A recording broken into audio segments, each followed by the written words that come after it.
최근에 나온 책 중에서 따뜻한 밥이 되는 꿈, 이런 제목의 책이 있습니다. 이 책의 저자는 제가 잘 아는 독실한 크리스찬 선생님이신데요. 27년째 중고등학교 강단을 지키는 현직 교사입니다. 제가 이 책을 귀하게 여기는 이유가 있는데요. 이 책을 딱 펼치면 그 문장 하나가 이렇게 눈에 확 들어옵니다. 이렇게 되어 있습니다. 나쁜 마음이 아니라 아픈 마음입니다. 그 중고등학교 현장에서 가출하고 일탈 행위를 하고 방황하고 여러 많은 청소년들을 만날 텐데, 그런 아이들을 대할 때 선생님이 이게 나쁜 마음이 아니라 아픈 마음입니다, 이런 마음으로 대할 수 있다면 이 얼마나 귀한 일입니까? 이 문장 하나에서 이 크리스찬 교사인 이 선생님이 어떤 마음으로 그 제자아이들을 대하셨는지를 금방 알 수 있어서 마음이 참 좋았습니다. 그리고 책 제목이 왜 따뜻한 밥이 되는 꿈, 이런 제목인가 봤더니요, 거기에 소제목으로 다시 한번 따뜻한 밥이 되는 꿈이라는 파트를 만들어 가지고, 이게 너무나 아름다운 문장도 너무 아름답습니다. 주옥 같은 긴 시 하나가 거기에 담겨져 있는데, 일부를 제가 읽어 드리겠습니다. 꿈꿀 기회조차 잃어버린 채 숨가쁘게 살아가는 우리 아이들에게 자신만의 아름답고 소중한 꿈을 갖게 할 수는 없을까요? 배고픈 사람을 위해 따뜻한 밥이 되는 꿈, 목마른 사람을 위해 맑은 샘이 되는 꿈, 사방백리 안에 굶어 죽는 자 없게 하라라던 경주 최씨 가문의 가훈 같은 거룩한 부담감으로 채워진 조금은 묵직한 꿈, 우리 아이들의 가슴을 이런 꿈들로 뛰게 할 수는 없을까요? 의사가 되는 것이 최종 꿈이 아니라 의사로서 실천되는 소중한 사명이 최종적인 꿈이 되게 할 수는 없을까요? 연봉을 비교하는 것이 아니라 각자의 소명을 비교하는 성숙한 마음으로 살게 할 수는 없을까요? 긴 내용 중에 제가 일부만 발췌를 했는데요, 저는 이 대목에서 이 배고픈 사람을 위해 따뜻한 밥이 되는 꿈, 또 목마른 사람을 위해 맑은 샘이 되는 꿈, 이게 너무 제 마음에 이게 감동이 되더라고요. 사실 이 시에서는 교사로서 아이들이 이런 꿈을 꾸면 좋겠다고 그런 형식으로 썼지만, 저는 이분을 잘 알거든요. 27년의 세월 동안에 바로 선생님 자신이 참 꿈을 잃고 사는 자기 제자, 우리나라의 이 청소년들 얼마나 열악합니까? 그 아이들을 향해 가지고 배고픈 사람을 위해 따뜻한 밥이 되는 꿈, 이분이 꾸던 꿈이에요. 목마른 사람을 위해 맑은 샘이 되는 꿈, 현직에 있던 선생님이 자기 제자들을 향하여 이런 꿈을 꾸고 있다면 이게 얼마나 아름답습니까? 너 배고프니? 밥 먹어라, 이렇게 가이드 해주는 거하고 내가 니들의 밥이 돼줄게, 이 차원이 다른 얘기 아닙니까? 목마르니? 물 떠먹으면 돼, 이렇게 가이드 해주는 그거 하고요, 내가 너를 위하여 네 목을 적셔주는, 정말 이 한 모금에 물이 되면 좋겠다, 이런 마음을 갖고 있는 거는 이건 천지 차이 아닙니까? 그래서 제가 이 책을 읽으면서 사실 학교 현장에서 교단에서 청소년을 가르치는 이분이나 또 우리 성도님들을 섬기는 목회자인 저나 방향은 같은 거 아닙니까? 그 책을 읽으면서 제가 다짐도 하고 또 반성도 하고 그러면서 이 책을 참 의미 있게 읽었는데요, 무엇보다도 제가 이 책에 대해서 감사하는 게 뭐냐면 하나님의 배려예요. 지난주에 제가 이제 우리가 요즘 사도신경을 공부하고 있지 않습니까? 사도신경 중에 성령으로 잉태하사 동정녀 마리아에게 나시고 하는 예수 그리스도의 탄생, 이 성육신에 대해 제가 준비하면서 책도 이만큼 구입하고 논문도 보고 자료도 뽑아놓고 2000년 역사 가운데 성육신과 관계되는 무슨 논쟁, 이단, 이런 쪽으로 내가 설교를 준비하는데 하나님께서 네가 방향이 틀렸다는 거예요. 그렇게 설교하면 안 된다고 제게 말씀해 주시는 걸 제가 경험한 겁니다. 사실 여러분, 이 성육신 사건이 우리가 이해하기에 그렇게 어려운 내용은 아니지 않습니까? 하나님이신 그분이 우리의 죄를 사하시려고 인간의 몸을 입고 오셔서 우리의 죄를 십자가를 통해 용서해 주셨다, 이해할 수 없는 내용 하나도 없습니다. 왜 이게 우리가 이해하기가 힘드냐? 이건 우리를 향하신 하나님의 어떤 배려예요. 그 배고픈 사람을 위하여 너 밥 먹으라 이게 아니고 따뜻한 밥이 되어 주신 사건이에요. 목마른 인생들을 향하여 맑은 샘이 되기를 원하시던 사건, 이게 성육신이라는 거예요. 이게 막 머리에 담기에 막 너무 복잡한 방법을 쓰셔서 어려운 게 아니고요, 이 사랑이 너무 크시기 때문에 죄성을 가진 우리 머리에 담기지 않는 사건이에요. 우리가 이해하기에는 너무 버거운 겁니다. 그래서 제가 이 책을 대하면서 오늘 설교의 방향을 다 바꿨습니다. 뭐 좀 아깝긴 하지만 논증하느라고 자료 모은 거 이런 거 다 뒤로 돌리고 뭐 언젠가는 또 쓸 기회가 있겠지만, 이런 의미에서 제가 깨달은 오늘 설교의 포인트가 어떤 방향이어야 하는가 하면요, 예수 그리스도의 성육신 사건은 죄로 인해 사망의 길을 걷고 있는 인간을 내버려 두지 못하시는, 그걸 방치하지 못하시는 우리 하나님 아버지의 무한하신 사랑의 측면, 이걸로 성육신 사건을 우리가 살펴봐야 된다는 것입니다. 제가 이런 맥락으로 성경을 뒤져보니까요, 예수님의 성육신 사건을 이런 맥락으로 설명한 구절이 꽤 많이 나오더라고요. 예를 들면은 요한일서 4장 9절입니다. 하나님의 사랑이 우리에게 이렇게 나타난 바 되었으니 하나님이 자기의 독생자를 세상에 보내심은 그로 말미암아 우리를 살리려 하심이라. 여기 보니까 예수님의 성육신 사건을 하나님의 사랑이 우리에게 이렇게 나타난 바 되었으니, 이걸로 지금 설명하고 있지 않습니까? 그리고 또 우리가 잘 아는 요한복음 3장 16절도 마찬가지입니다. 하나님이 세상을 이처럼 사랑하사 독생자를 주셨으니 이는 그를 믿는 자마다 멸망하지 않고 영생을 얻게 하려 하심이라. 이 성육신 사건을, 독생자를 주신 사건을 하나님이 세상을 이처럼 사랑하사, 여기에 뭐 무한하신 하나님의 사랑이 다 담겨 있는 거 아닙니까? 오늘 본문 마태복음 1장 20절 21절도 보니까요, 예수님의 탄생을 설명하는 과정에서 그 의미를 이렇게 설명합니다. 이 일을 생각할 때에 주의 사자가 현몽하여 이르되 다윗의 자손 요셉아, 내 아내 마리아 데려오기를 무서워하지 말라. 그에게 잉태된 자는 성령으로 된 것이라. 아들을 낳으리니 이름을 예수라 하라. 이는 그가 자기 백성을 그들의 죄에서 구원할 자이심이라 하니라. 무슨 뜻입니까? 배고픈 사람을 위하여 내가 밥이 돼줄게, 목마른 너희들을 위하여 내가 맑은 샘이 돼줄게. 이게 성육신 사건이라는 겁니다. 하이델베르크 36문도 이걸 설명합니다. 질문이 이렇습니다. 예수님의 거룩한 잉태와 탄생으로 말미암아 우리가 얻은 유익은 무엇입니까? 이에 대한 답입니다. 그가 우리의 중보자가 되셔서 흠없고 완전한 성결로서, 그 다음 보세요, 우리 자신의 비참함이에요. 잉태될 때부터 가지고 있는 우리의 죄를 하나님 앞에서 제하여 주신 사건, 이게 성육신의 유익이라는 겁니다. 배고픈 사람을 위하여 따뜻한 밥이 되어주셨고, 목마른 사람을 위하여 맑은 샘이 되어주셨고, 죄로 말미암아 정상을 벗어나 허덕이는 우리 인생을 위하여 자신의 몸을 내어주신 사건, 이 성육신 사건이라는 겁니다. 그래서 이거 막 이론으로 막 그렇게 들어가지 말고요, 오늘 우리는 이 성육신 사건을 감당하기 어려운 우리를 향하신 하나님의 그 사랑의 관점으로 이 말씀을 받았으면 좋겠고요. 그리고 또 이 사랑의 절정인 성육신 사건을 묵상하면서 여기 은혜를 받으면 우리가 여기에 두 가지로 반응을 드려야 된다는 거, 이 말씀을 좀 나누기를 원합니다. 성령으로 잉태하사 동정녀 마리아에게 나시고 이 사도신경을 고백하실 때마다 이 두 가지 하나님 앞에 아버지 결단함의 은혜를 구하기 원합니다. 그 두 가지를 좀 나눠보고 싶습니다. 자, 첫 번째로요, 이 성육신 사건과 관련해서 우리가 해야 될 첫 번째가 뭐냐, 그 하나님의 사랑을 있는 그대로 수용하는 겁니다. 내가 감당하기 너무 큰 사랑이에요, 너무 버거워요, 그래서 나는 사양합니다, 이게 말이 되는 이야기입니까? 내 머리로는 당길 수 없을 만큼 너무 크신 사랑이기 때문에 no thank you, 죄송하지만 내가 수용 안 하겠습니다, 이게 말이 되는 이야기입니까?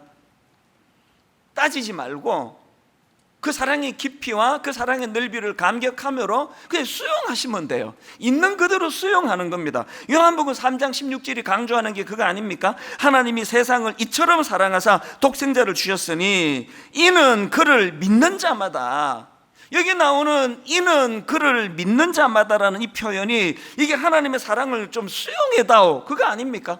하나님의 사랑을 조건 없이 그냥 그저 주는 이 사랑을 네가 수용하기만 하면, 제가 사도신경 첫 설교 때 드린 말씀 기억하시죠? 이 사도신경이 라틴어 원문으로 보면 이렇게 시작하는 거예요. 그래도 나는 믿습니다, 이렇게 선포로 시작하는 게 사도신경이에요. 나는 하나님의 호의를 거절하지 않습니다, 뭐 그렇게 의역할 수 있는 거 아니겠습니까? 그런가 하면은 이 사도신경 할 때 신경은 라틴어로 순볼룸이라는 단어인데 이게 영어로는 패스워드, 우리말로는 비밀번호라고 말씀드렸잖아요. 요즘에 신방을 가다가 보면은 그 아파트들이 지금 그 열쇠에서 비밀번호로 좀 바꾸는 추세 같아요. 꽤 많은 집들이 그 비밀번호로 지금 단추 누르는 걸로 바뀌더라고요. 교회의 제 사무실도 비밀번호예요. 요즘에 제가 제 자신이 너무 이상한 게 매일 비밀번호 누르고 들어가는데 어떨 때는 비밀번호가 생각이 안 나요. 이게 나이가 들어가는 건지 원래부터 그랬는지는 모르겠는데요, 아무리 생각해도 비밀번호 생각이 안 나가지고 막 계속 한 10번 누르면 이제 나의 먹통이 돼버려요. 도둑인 줄 알고. 생각이 안 나는 걸 어떡합니까? 온 그 경비하시는 분, 관리하시는 분, 우리 부교역자 모두가 다 이게 내 방인 거 다 알지만요, 못 들어가요. 비밀번호 알아내기 전에는 문 안 열어줍니다. 우리가 매 예배 시작하는 그 정시에 사도신경으로 예배를 시작하는 의미가 뭔지 아시죠? 오늘 예배의 문을 열고 들어가는 비밀번호가 사도신경입니다. 나는 믿습니다. 나는 하나님의 호의를 거절하지 않습니다. 나는 하나님의 호의를 있는 그대로 수용하기 원합니다. 이 정신이 담겨 있는 게 사도신경의 고백이거든요. 이 신앙 고백이 나는 믿습니다 크레도로 시작되는 이 신앙 고백이 왜 의미가 있는지 아십니까? 그렇게 비밀번호를 눌러가지고 문을 열고 들어가면은 거기에 딴 세상이 펼쳐져 있거든요. 제가 우리 청년들한테 오후 예배 드릴 때 종종 강조하는 게 뭐냐 하면은요, 네 어느 대학 나왔느냐가 그게 네 인생을 결정하는 거 아니다. 우리나라가 청년들에게, 청소년들에게 아주 나쁜 나라인 게요, 지들이 뻔히 알면서 애들을 그 속여 먹는 거 아닙니까? 좋은 대학 가라고. 나와보니까 좋은 대학이 진짜 자기를 행복하게 만들던가요? 아닙니다. 절대 그렇지 않습니다. 저 우리 청년들에게 늘 강조합니다. 어느 대학 나왔느냐가 네 인생을 결정하는 게 아니라 사람은 어디까지 보느냐, 어디까지 보는 눈을 가졌느냐가 그 인생을 결정한다. 멀리 보는 눈을 가진 그 사람, 안목을 가지고 있는 그 사람이 성공하는 거지. 명문대 졸업장 가진, 요새 대학 그 취직 인터뷰할 때 자기 나온 대학을 가지고 면접을 보는 그 직장도 꽤 있다 그러더라고요. 선입견 안 가지려고. 제가 종종 예를 드는 다윗, 아니 왜 그 시골 목동인 다윗이 나머지 주변의 지 친구들 전부 목동으로 시작해서 양치기로 시작해서 양치기로 인생이 끝나는데 유독 다윗만 양치기로 시작해서 위대한 왕으로 인생을 마감할 수 있었느냐? 이 차이가 뭐냐? 다윗은 다른 목동들이 못 보는 데까지 멀리 보는 안목이 있었거든요. 나머지 목동들은 풀밭만 보고 나무만 보고 양만 보고 또 사나운 짐승만 보는, 눈에 보이는 것만 볼 때, 다윗은 푸른 초장 너머의 세계를 봤지 않습니까? 푸른 초장 너머의 하나님 나라를 보고 여호와를 보고, 그래서 그가 뭐라고 고백합니까? 여호와가 나의 목자이기 때문에 난 부족한 게 없다. 그 23편에 다 아시지만요, 거기에 뭐 음침한 꼴짜기도 나오고 원수도 나오고 만만치 않은 그런 고난이 많습니다. 그럼에도 불구하고 부족함이 없다고 고백하는 것은 푸른 초장 너머에 여호와 하나님을 보는 눈이 열렸기 때문이고, 이게 그로 하여금 한 나라의 왕으로 만드는 결정적인 계기가 된 거 아닙니까? 저는 시편 23편 1절에서 여호와는 나의 목자시니 내게 부족함이 없으리로다, 그리고 바로 그 다음 2절에서 그가 나를 푸른 풀밭에 누이시며, 이렇게 시작된 이 말씀이 너무 의미가 있는 거예요. 다윗은 그가 나를 얻은 거예요. 그가 나를. 이게 왜 의미가 있는가 하면은, 제가 앞에서 언급했던 따뜻한 밥이 되는 꿈, 그 책에 보면은요, 이런 소제목이 있습니다. 자신을 알아주는 한 사람.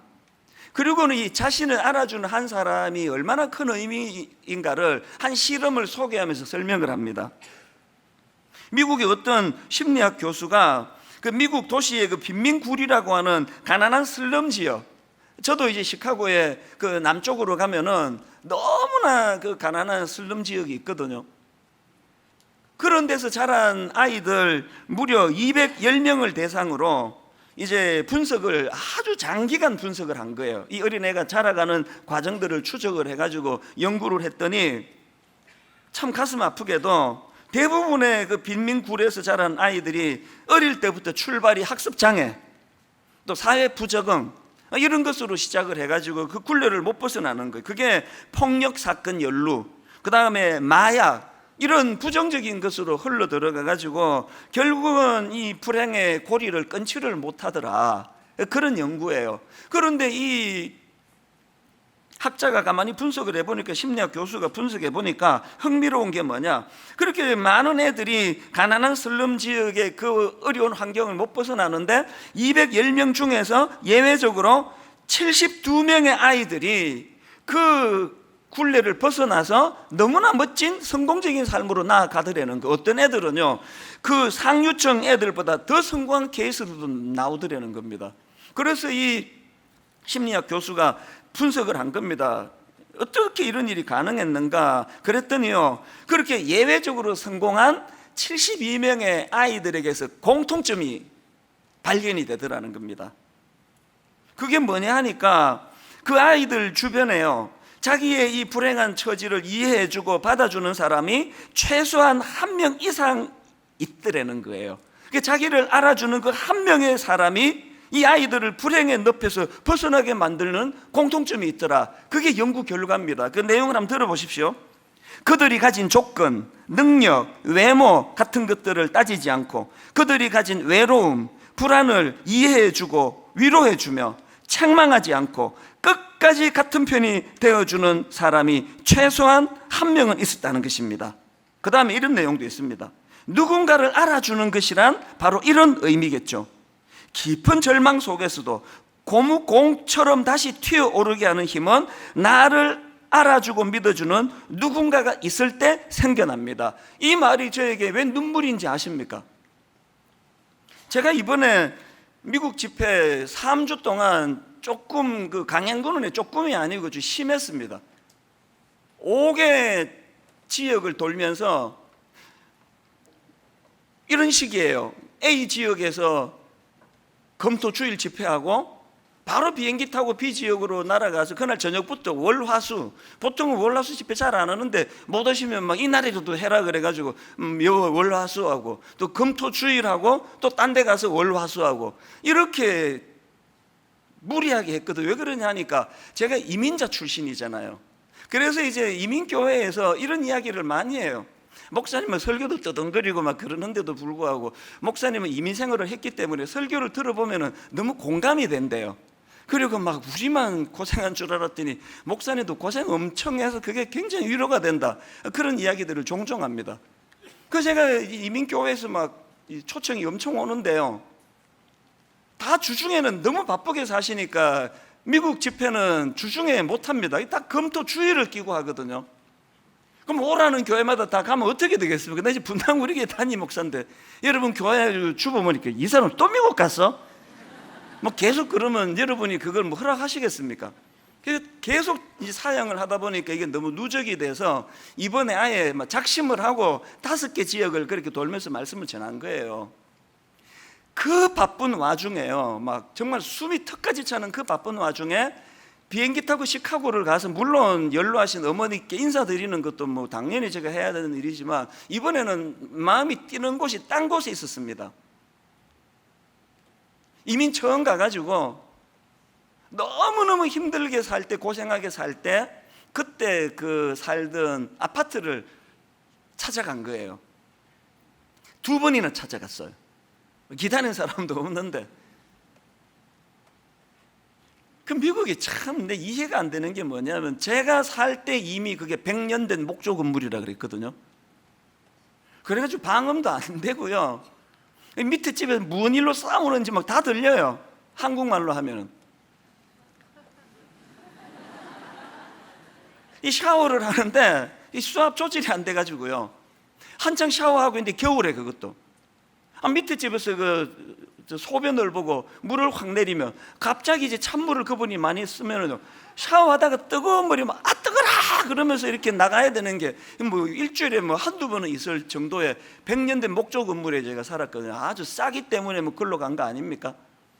이번에 가보니까 이제 그러고 뭐 지금 한 40년 세월이 흘러 140년 됐는데 그렇게 하고 또 살더라고요. 그렇게 재건축 이런 건 그 나라에는 없습니다. 제가 너무너무 고생 많이 하고 나중에 통장에 20불까지 떨어졌는데 이제 취직은 안 되고 했던 그 절망을 경험했던 지역이기 때문에요. 나중에 한국 돌아오고 한때는 그쪽으로 고개도 돌리고 싶지 않더라고요. 그랬던 끔찍한, 내 기억에 끔찍한 지역인데 왜 제가 이 바쁜 와중에 비행기 타고 가서 2번이나 그 현장을 제가 찾아갔을까요? 왜 그랬을까요? 은혜 받고 영화는 열고 났더니 의미가 달라지는 거예요. 인생은 해석이에요. 인생은 상황 아닙니다. 내가 뭘 해석하게 됐습니까? 힘들었던 거 맞습니다. 고생 많이 했던 거 사실이에요. 한때 그쪽으로 고개도 안 돌리고 싶을 만큼 끔찍했던 거 맞습니다. 그러나 이번에 제가 발견한 게 뭐냐, 그럼에도 불구하고 그 시카고 고생하던 그 가난한 그 지역에서 자신을 알아주는 그 한 사람을 내가 발견했거든요. 날 알아주시던 예수 그리스도 그 한 분, 내가 가진 조건, 내가 가진 능력, 내가 가진 외모 이런 것들로 따지지 아니하시고 내가 가진 외로움, 내 불안을 이해해 주시고 위로해 주시고 책망하지 않으시고 끝까지 내 편이 되어 주셨던 예수 그리스도를 인격적으로 만났던 데가 그 동네 그 집이거든요. 자신을 알아주는 그 한 사람이 그 가난한 극빈 지역, 미국의 가난한 슬럼 지역에 예외적으로 그 가난을 극복해내게 만드는 능력을 제공해 줬다고 한다면, 여러분, 우리가 예수 그리스도의 나심을 매 예배 때마다 신앙으로 고백하면서 성령으로 잉태하사 동정녀 마리아에게 나시고라는 이 대목을 고백할 때마다 어떤 의미를 부여하는 거예요? 그 한 사람이 목말라는 우리에게 내가 너의 샘이 되어줄게, 배고파하는 아들에게 많은 사람들이 왜 밥 먹지 왜 그걸 굶고 있니, 이런 충고는 내가 많이 들었지만 친히 주님이 밥이 되어주셨던 그 사건을 경험한 곳이 시카고이기 때문에 요즘에는 그 지역이 저의 눈물의 장소예요. 그리고 그 지역이 감동의 장소예요. 사도신경의 의미를 여러분들이 매일 사도신경을 고백할 때마다 조건 없이 이렇게 밥이 되어주시고 샘이 되어주시는 그 은혜를 사양하지 마시고 거절하지 마시고 그것을 수용하는 그런 믿음의 자녀들 되시기를 바랍니다.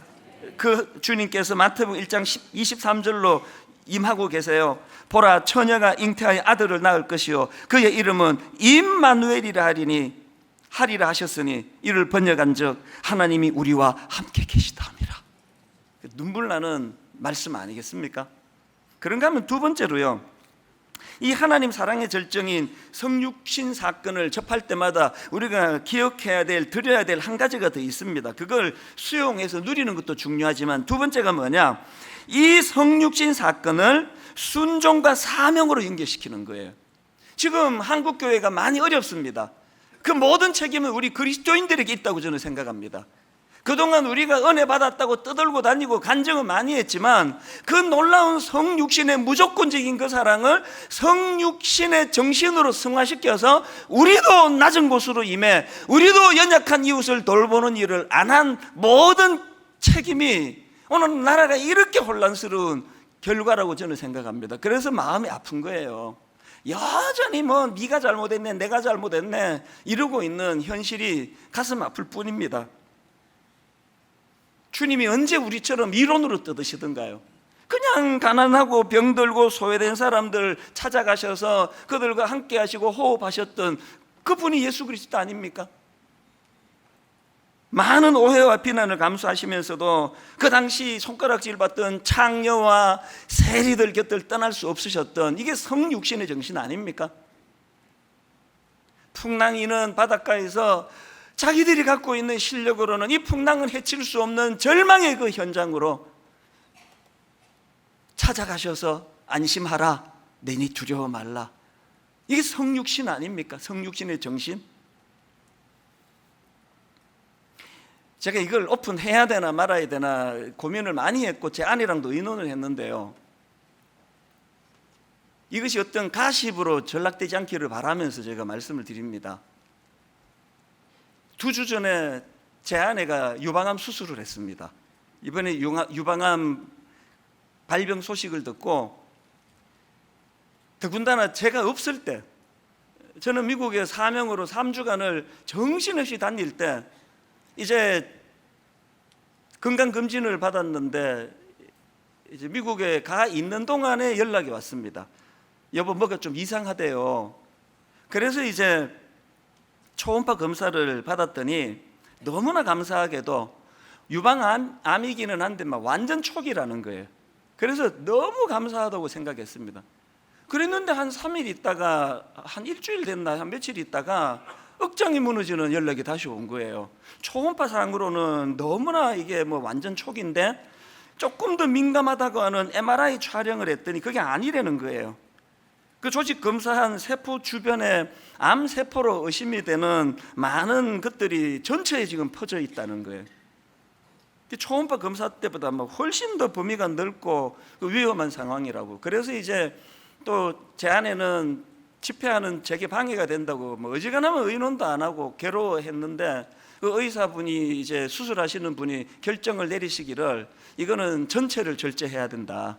이게 지금 다 번져 있을 것 같은 위험이 있기 때문에 전체를 절제해야 되고, 또 그거를 또 뭐 이식 수술을 해야 되고 뭐 이제 이런 되게 가슴 아픈 이야기를 전해주더라고요. 그래서 이제 그렇게 하기로 결정을 했는데, 그 수술하는 의사분이 바로 수술 직전에 마음을 바꾸신 거예요. 그래도 이게 여성이 이게 전체를 절제하는 게 이게 보통 문제냐. 그래서 재수술할 각오를 하고 그 부분을 부분 절제로 한번 해봅시다. 재수술을 각오해야 됩니다. 그 소식까지를 제가 들었는데 이게 너무나 하나님의 일하시는 게 오묘막측한 게요, 제 아내가 수술하는 거는 지금 한국이 오전 시간이고 미국은 그게 저녁 시간이잖아요. 마지막 저녁 집회 시간에 제 아내가 수술을 하는 거예요. 내가 뭐가 두려웠냐면, 처음에 초음파는 별거 아니라 그러더니 조금 더 민감한 MRI는 되게 심각하다 그러는데, 이거 딱 열어봤더니 또 그것보다 훨씬 심각하나, 이렇게 되는 거 아닌가라는 인간적인 두려움이 생기더라고요. 참 이게 인간이 약한 게요, 마지막 여정의 마지막 부흥회예요. 마지막 집회에 이제 대기실에 혼자서 기도하는데요, 분명히 시작을 이렇게 기도했습니다. 하나님, 오늘 마지막 집회인데 성령 이 집회에 기름 부으시고 은혜 내려주시기 원합니다. 이렇게 시작을 했는데 정신 차리고 보니까 내 안에 좀 살려주세요, 내 안에 좀 살려주세요, 그렇게 하고 있더라고요.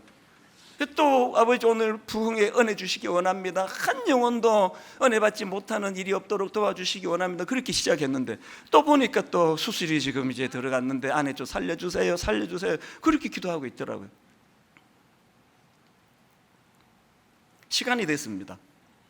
그래서 대기실에 있다가 이제 쭉 걸어서 앞으로 이 자리예요. 맨 앞에가 딱 앉는데요, 내가 그 순간을 잊을 수가 없습니다. 딱 앉아서 기도하는데 기도 제목이 딱 바뀌어지는 거예요. 제 아내를 위한 기도 제목이.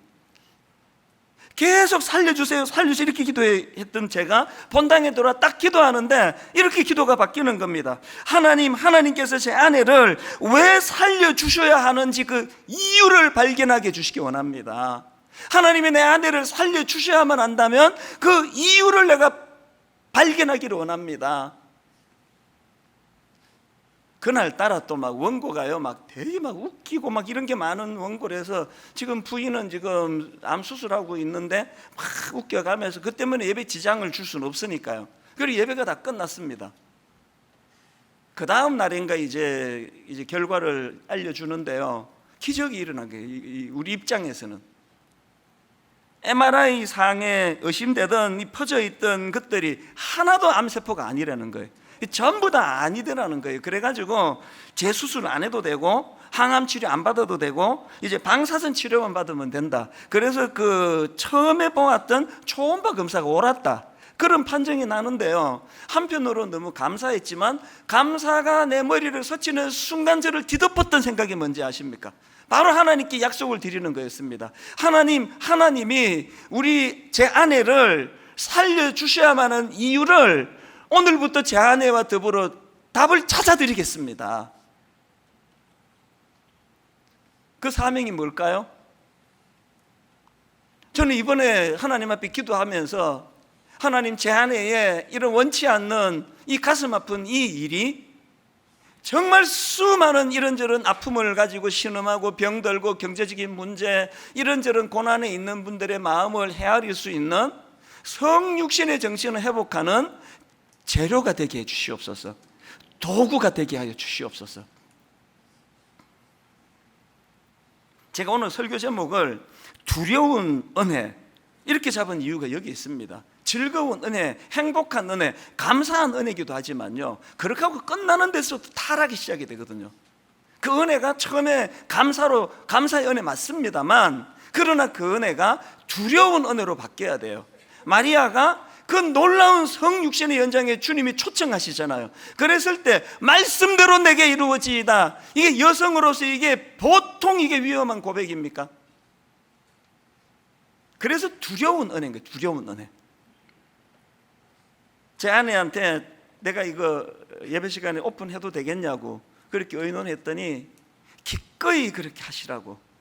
이 일을 통해서 많은 분들이 위로를 받고 또 우리가 살아야 되는 이유를 찾아내는데 쓰임이 받기를 원하는 그런 마음으로 제가 이것을 오픈하기로 결심을 한 거예요. 그러고 보니까 암 판정을 받은 어떤 목사님이 자기가 이제 판정을 받고 또 수술하고 항암 치료하는 과정을 쭉 설명하는데, 그때까지는 공부 남 얘기하듯이 정말 힘들더군요 막 그러면서 그렇게 이야기하더니 어느 대목에서 이분이 무너지는가 하니까 이번 일들을 통해서 우리 환우들이 겪는 고통이 얼마나 크다는 걸 내가 알게 됐다는 그 대목에서 이분이 툭 터지더라고요.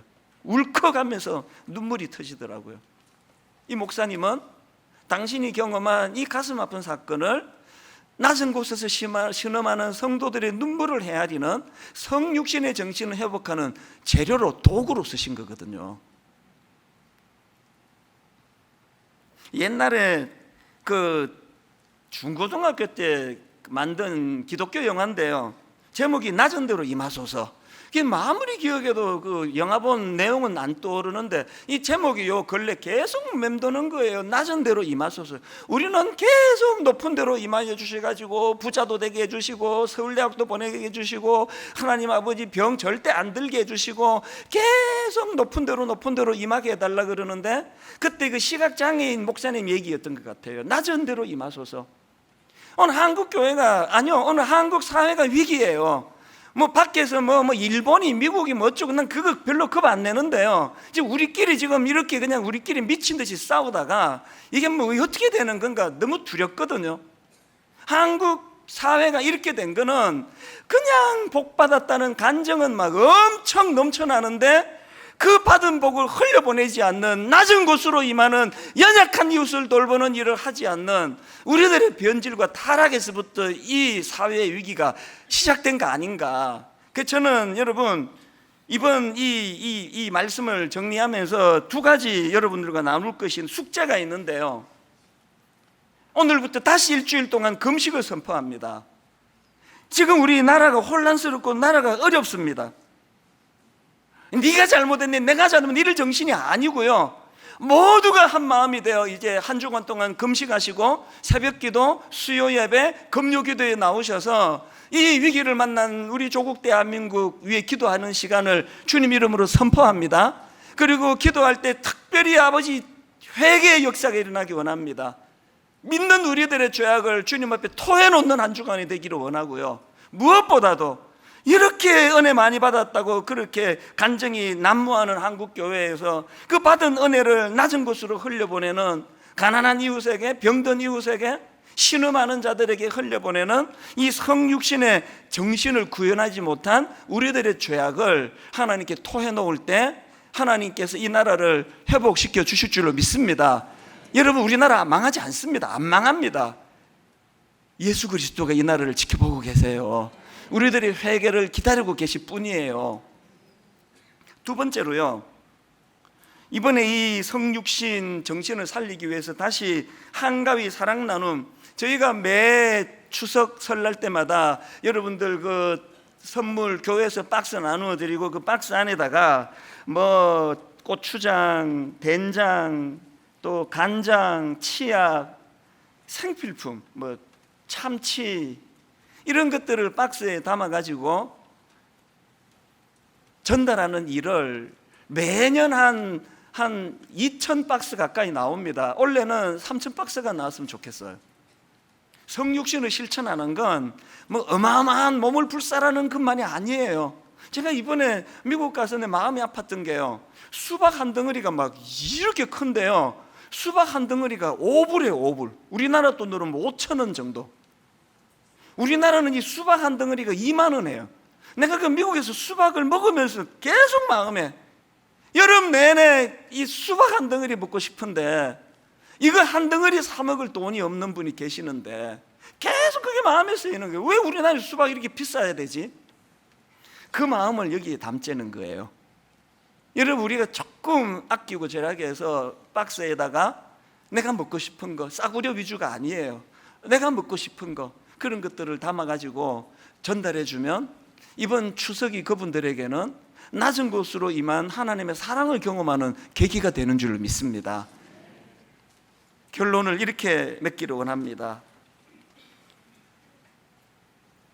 배고픈 사람을 위해 따뜻한 밥이 되어 이 땅에 오신, 목마른 사람을 위해 맑은 샘이 되어 이 땅에 오신, 죄로 말미암아 하나님의 관계가 깨져버린 우리 인생을 위하여 인간의 몸을 입고 십자가의 자리로 걸어가신 그 성육신의 정신을 많이 누리시고 또 그 정신을 회복해서 많이 흘려보내 베풀고 섬기는 그런 그리스도인들 되시기를 주님 이름으로 축원합니다. 오늘 말씀을 저는 준비하면서 이 찬양이요, 그 이름 비길 데가 어디 있나, 잴 수도 없고 셀 수도 없는, 2절에 보니까요, 비탄에 빠진 가련한 영혼이 슬픔의 안개 걷어치우고 즐거이 새 생명 새 힘을 얻어 쓰라린 상처 아무렇도다. 자신을 알아주는 한 사람이 있으면 그 극빈 빈민지역에서 그 아이가 그것을 치고 올라가는 원동력이 된다, 힘이 제공된다고 했을 때 예수 그리스도가 내 인생에 그런 한 사람 한 분의 의미가 되기를 원합니다. 이런 마음을 가지고 우리 찬양 같이 한번 불러드립니다. 그 이름 비길 데가 어디 있나, 잴 수도 없고 셀 수도 없는 귀하신 이름, 놀라우신 이름, 참되신 이름 우리 주 예수, 주 예수 이름 내가 생각할 때 내 마음 속에 기쁨 넘치네. 우리의 소망 구원 되시는 주, 그 이름 비길 때 어디 있나, 비탄에 빠진 가련한 영혼이 슬픔의 안개 걷어치우고 즐거이 새 생명 새 힘을 얻어, 이렇게 고백하시겠습니까? 쓰라린 상처 아무렇도다. 우리 2절 다시 한번 이렇게 고백합니다. 비탄에 빠진 가련한 영혼이 슬픔의 안개 걷어치우고 즐거이 새 생명 새 힘을 얻어 쓰라린 상처 아물었도다. 이를 위하여 이 땅에 오신 예수 그리스도, 그분을 찬양합니다. 주 예수 이름 내가 생각할 때 내 마음 속에 기쁨 넘치네. 우리의 소망 구원 되시는 주, 그 이름 비길 때 어디 있나.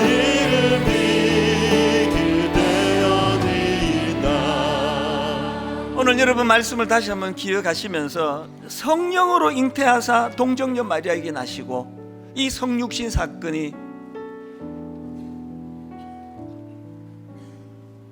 굶주리는 그 한 사람에게 너 밥 먹으면 돼, 이런 충고를 많이 하는 이 세상에서 내가 밥이 돼줄게, 목말라 신음하는 많은 사람들에게 그 물 마시면 되는데 왜 그러고 있니, 이런 조언을 하는 사람이 많은 이 시대에 그리스도께서 내가 맑은 샘이 돼줄게,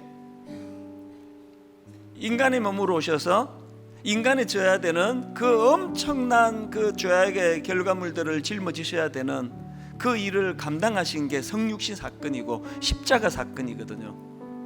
저는 우리 2절 찬양 다시 한번 부를 동안에 여러분, 오늘 저나 여러분에게 어떤 상처가 있다면 치유받지 못한 아픈 이 상처가 나보다 더 아픈 사람이 많이 있겠구나라는 것을 발견해내는 성육신의 정신의 재료가 되기를 원합니다.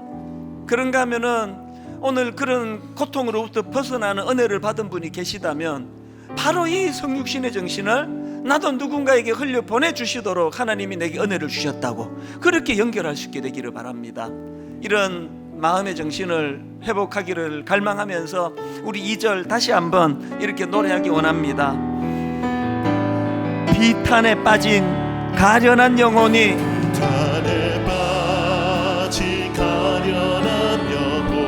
슬픔의 안개 걷어치우고 즐거이 새 생명 새 힘을 얻어 쓰라린 상처 아물었도다. 3절입니다. 이 세상 모든 것이 없어져도 예수 그리스도 그 이름 오늘 더욱 빛나리. 내일도 영원토록 증거되며 찬란한 빛을 더욱 발하리. 여러분, 그 주님의 이름을 이 시간 선포합니다. 주 예수 이름 내가 생각할 때 내 마음 속에 기쁨 넘치네. 우리의 소망 구원 되신 그 이름 비길 때 어디 있나. 한량없는 은혜,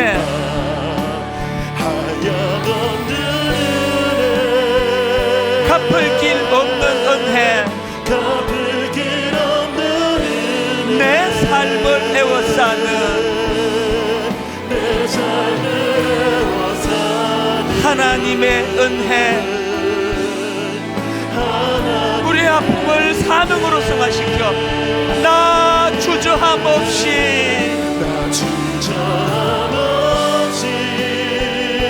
그 땅을 밟음도 나를 붙드시는 하나님의 은혜, 하나님의 은혜. 우리 마지막으로 한 번 더 선포합니다. 한량 없는 은혜,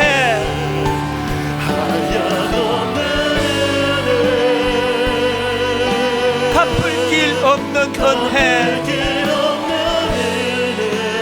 내 삶을 애워싸는 하나님의 은혜.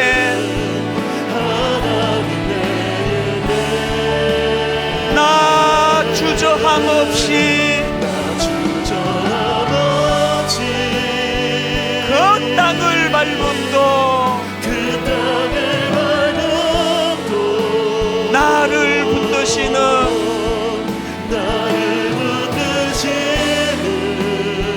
하나님의 은혜, 오늘 말씀 가지고 주신 하나님 메시지를 붙잡고 기도하기 원합니다. 아버지, 내가 받은 이 상함이 나를 절망으로 몰고 가는 악한 재료가 아니라 성육신의 도구가 되게 하여 주시옵소서. 성육신의 정신을 회복하는 도구가 되기를 원합니다. 하나님, 치유해 주신, 회복시켜 주신 어떤 은혜가 있다면 이거 과시하고 누리고 살라는 것이 아니라 오늘도 아픈 가운데 낮은 곳에서 눈물을 흘리는 자들을 향한 그들을 섬기라는 주님의 준엄한 명령으로 받기를 원합니다. 오늘 주신 말씀 기억하시며 성육시가신 예수 그리스도를 이 시간 찬양하며 통성으로 같이 기도하시겠습니다. 살아계신 하나님 아버지, 하나님의 이 시간 우리를 향하신 은혜를 눈물로 바라보며 아버지 은혜를 주님 앞에 올려드립니다. 한량 은혜를 감사로 올려드립니다. 하나님 아버지, 인간의 몸을 입고 이 땅에 오신 성육신 사건은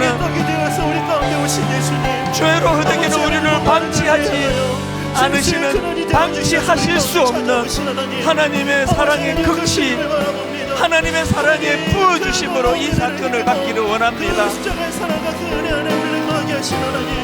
아버지 하나님, 받은 은혜들을 생각하며 아버지 낮은 곳으로 아버지 하나님 우리의 시선을 돌려 아버지 우리가 주님과 같이 아버지 그런 삶을 살아갈 수 있는 은혜 허락하시길 원합니다. 아버지 하나님 그런 은혜로 우리를 새롭게 하여 주시고 아버지 그런 은혜로 우리를 붙드시며 아버지 그 은혜의 능력이 아버지 성도 다음으로 교회의 다음으로 이어져갈 수 있도록 하나님 인도하시고 붙잡아 주시기를 간절히 원합니다. 아버지 붙잡아 주시고 은혜로 인도하여 주시옵소서. 하나님 아버지, 오늘 우리가 겪는 아픔이 있다면, 오늘 우리가 겪어야만 하는 어떤 상처가 있다면 하나님, 내 아픔을 통해서 더 아픈 곳에서 울고 있는 수많은 사람들을 향하여 성육신의 정신으로 낮은 곳으로 내려가시는 주님의 그 정신이 자각되어지는 도구가 되도록 인도하여 주시옵소서. 하나님, 오늘도 남들이 누리지 못한 혜택을 누리고 남들이 경험하지 못하는 치유를 경험한다는 사실은 여전히 낮은 곳에서 울고 있는 그 누군가를 섬기라고 주님께서 주시는 준엄한 명령으로 받을 수 있도록, 그것을 사명으로 받을 수 있도록. 그래서 하나님, 지금 한국 사회가 분열되고 대외적으로 어려움을 겪은 이 현실 앞에 결단코 이 나라가 망하지 않을 수 있는 이유가 있다면 한 분, 예수 그리스도, 그분에게서 이유를 찾는 저희들 되게 하여 주시옵소서. 믿는 저희들이 먼저 회개하며 나아갈 때에 성육신하신 그 정신을 구현하지 못하여 이 나라와 이 민족이 이런 가슴 아픈 참 자리로 빠져들어가고 있음을 주님 앞에 철저하게 회개하고 하나님, 이 나라를 다스려 주시옵소서. 한 주간 금식하며 기도하는 그런 많은 성도님들 되도록 주님 인도하여 주시옵소서. 하나님, 그렇게 인도해 주심을 감사드리옵고 예수님 이름으로 기도드립니다. 아멘. 우리 다 자리에서 일어나셔서 찬송가 304장입니다. 그 크신 하나님의 사랑, 저 높고 높은 별을 넘어 이 낮고 낮은 땅 위로, 그 크신 하나님의 사랑 말로 다 영영 못하네. 저 높고 높은 별을 넘어 이 낮고 낮은 땅 위에 성육신 죄 범한 영혼 구하려 그 아들 보내사 화목 제물 삼으시고 죄 용서하셨네. 하나님 크신 사랑은 청량 다 못하네. 영원히 변치 않는 사랑, 성도여 찬양하세. 하나님 크신 사랑은 청량 다 못하네. 영원히 변치 않는 사랑, 성도여 찬양하세.